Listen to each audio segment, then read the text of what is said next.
Hi, what's going on? I'm Diane. Welcome to SFN. Those of you that are new to the show, SFN is for San Francisco News. We are now SFN. We are being televised. We're televising from 145 9th Street. So there's been a lot of movement going on, a lot of upgrading, and that's why you haven't seen me in the studio. I'm in a temporary studio. We're following COVID protocols, so of course that delayed the process. But happy to be here, and I think it's a great opportunity to practice some gratitude. We've made it through. We're here, you and I, and San Francisco is on the rebound.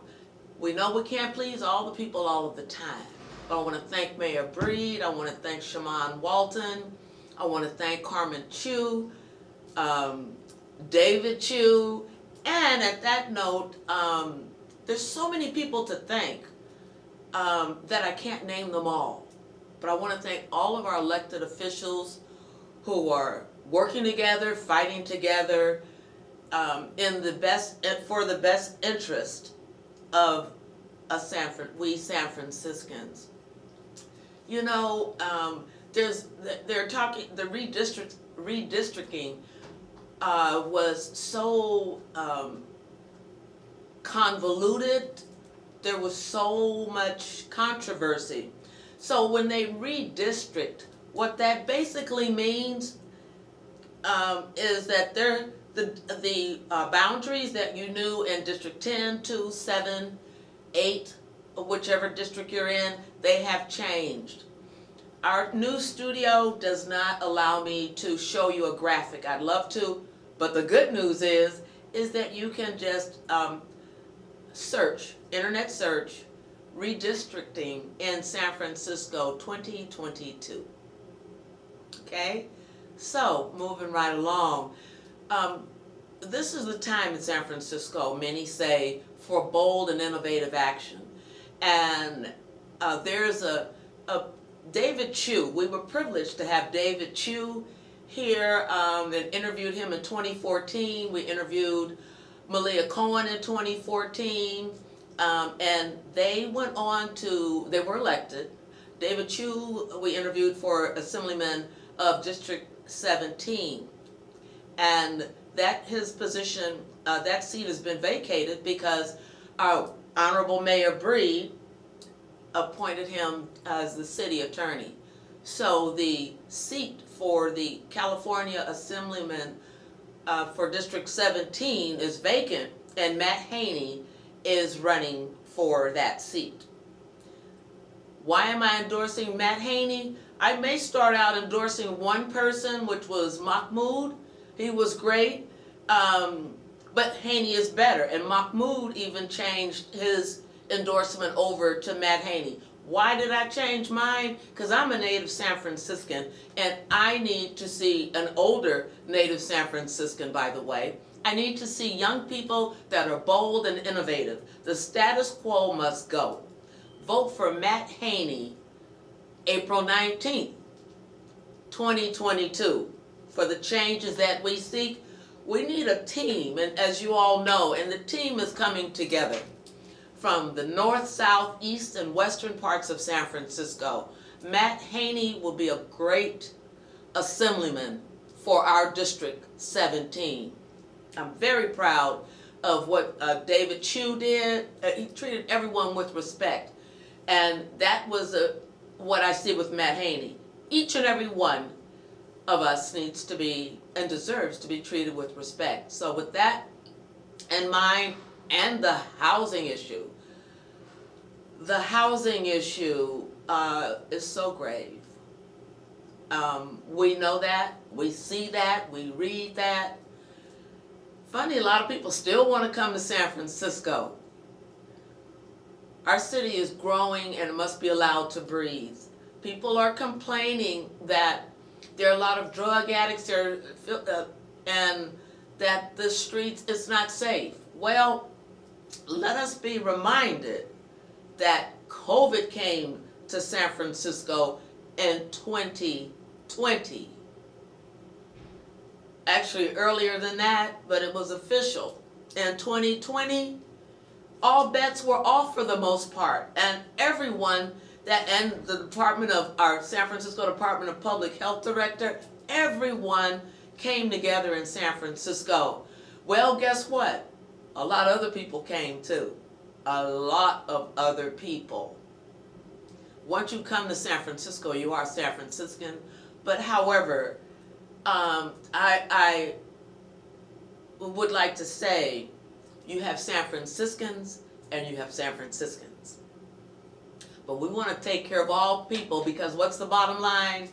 They're humans, human beings.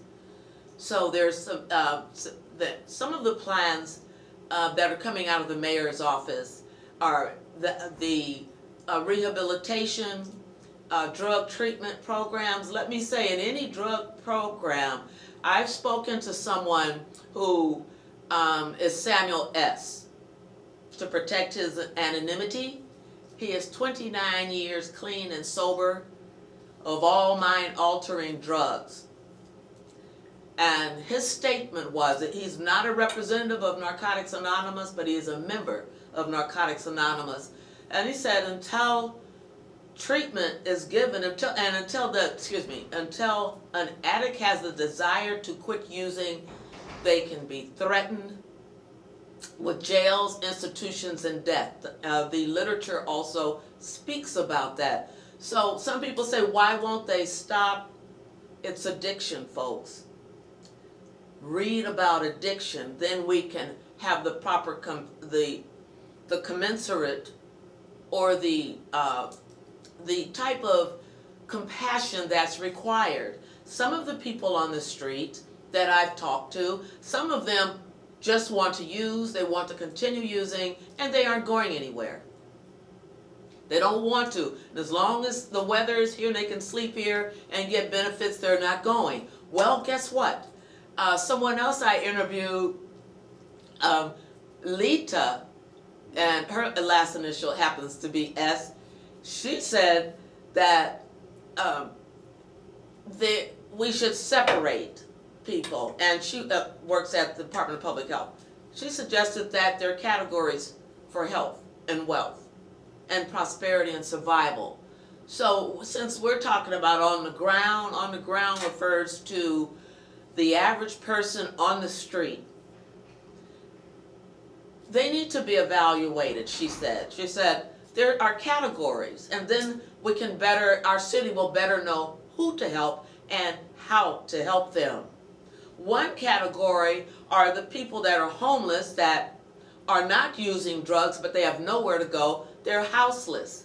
They've lost their homes recently, or they here or elsewhere. Then you have people that are using drugs, but they want to stop, but they feel sick and tired, but they're not. They need a lifeline. And then there are those who you cannot help. Then there are those with mental illness. Of course, anyone that's harming themselves, that's a form of mental illness. But there's with the diagnosis of mental illness, treatment the proper treatment can be given. With the diagnosis of addiction, without any additional problems, proper treatment, she said, could be given. And then those that are unwilling, they don't want to work, they don't want to become self-supporting by their own contributions, those people are in a separate category. So I think that Lita was right. The Department of Public Health, in researching addiction, Google Scholar, it all bears out the same. But I also went to the authority. The authority is the book of Alcoholics Anonymous and the book of Narcotics Anonymous. Therein lies the facts and the treatment for this god-awful disease that has people out on the streets.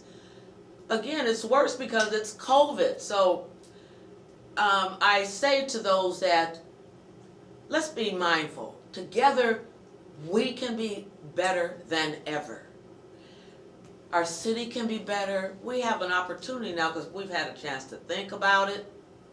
And a lot of us including myself, there's been some hardship, but I've had a chance to become a better human being. Now, speaking about better, are you planning on retiring? Thinking about it? Are you retired? Or you just need cash? There are a lot of options out there. It's time to plan. If you're thinking about, obviously, if you're thinking about planning or retiring, or you're retired, you're looking at the golden years. And some people are saying, where's the golden? What happened? Well, it's not too late. I'm Diane and I have a plan. We'll talk about that next Monday at 7:30. And you can watch us on Channel 29 on Comcast. You can access us on Bayvac. Bayvac and under Bayvac San Francisco Commons, and you can live stream our SFN News. So we're going to explore some options, because it's time to talk about, first of all, baby boomers. There's such a large number of us baby boomers. So I was faced with this question, and I'm going to share, not only as a real estate professional, a licensed broker, a member of the National California Association of Realtors and San Francisco Association of Realtors, but also as a retiree somewhat. I know what it's like to plan. How do we get goals? And we all grew up being told that when you retire, you go into the golden years. The older years are your golden years. Well, things have changed. It's not that way without some serious planning. And of course, gratitude is important. So what we're going to do is we're going to go a little deeper. We're going to go into some facts. We're going to research options that are available. I had to look at how am I going to, my husband and I, how are we going to live a golden life on a fixed income? What's going on? Well, I explored some options. I explored all the options. And I'm going to share the best ones with you. And I'm not going to tell you which one I used, because that's confidential. One of the things about real estate information, so when people go on the internet and they want to know who has done what, one of the important facts to note is we are fiduciaries. We real estate brokers, real estate agents are also, and definitely realtors and real estate brokers are fiduciaries. That means we look out for your interests before our own. Ours is secondary to yours. So with that being said, there's a lot of opportunity. There's a lot of facts that I found, and one of the options that I'm going to share with you enabled my husband and I to continue the golden years, because it was golden until he retired in 2019, and actually it still was, but it was my mindset. So by researching, finding out, gathering a ton of information, and then finding out the best option for myself. And so we're going to take some cruises, we're going to do some things, we've done some things, and I want to share that with you. Now, if you're, then I'm going to share some other options for each income level.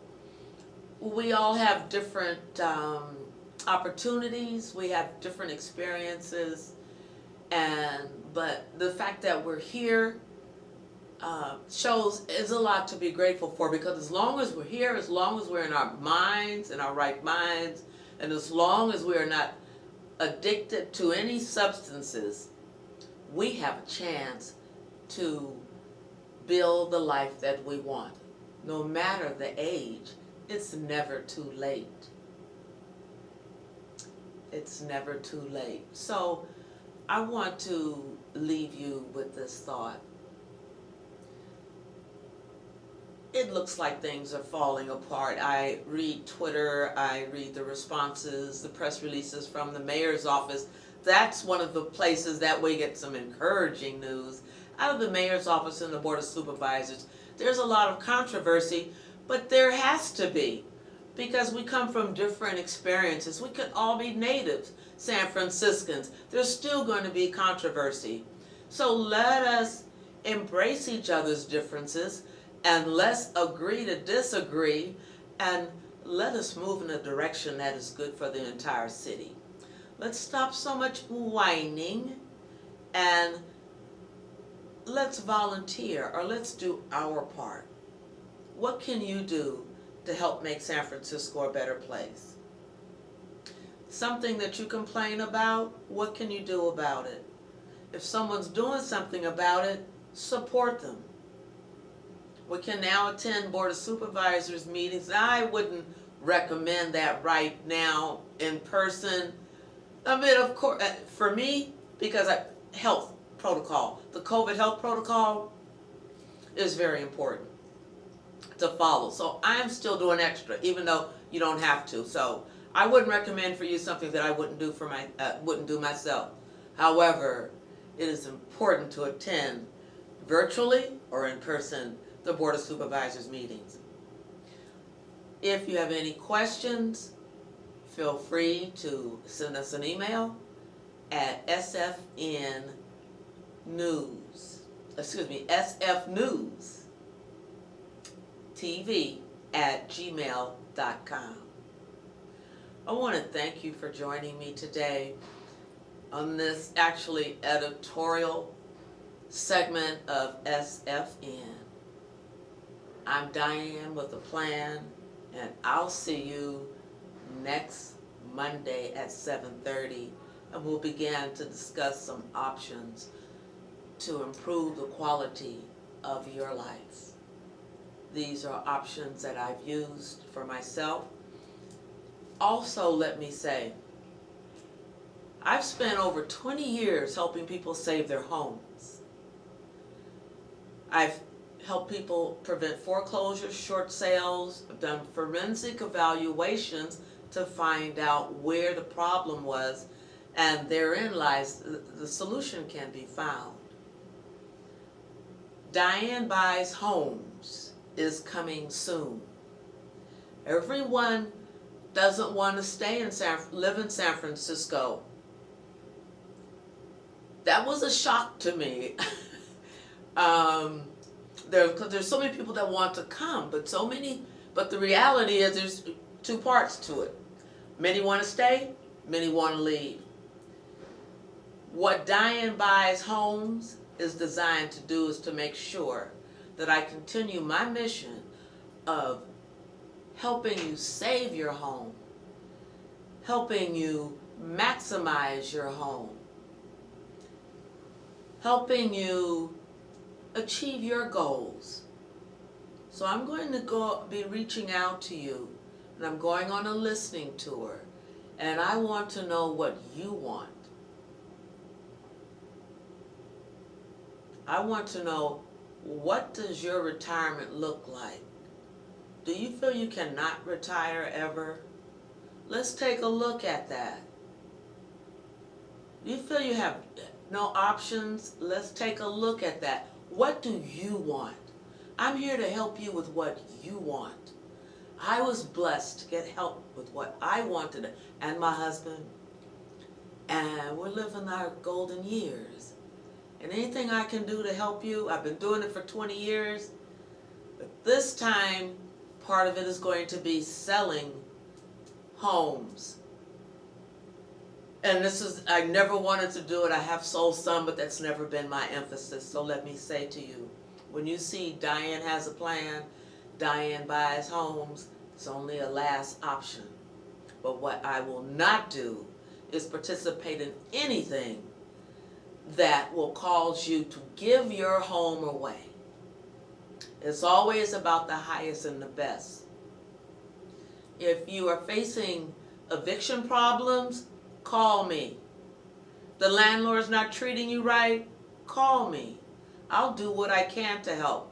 I have built my reputation on trust, honesty, and transparency.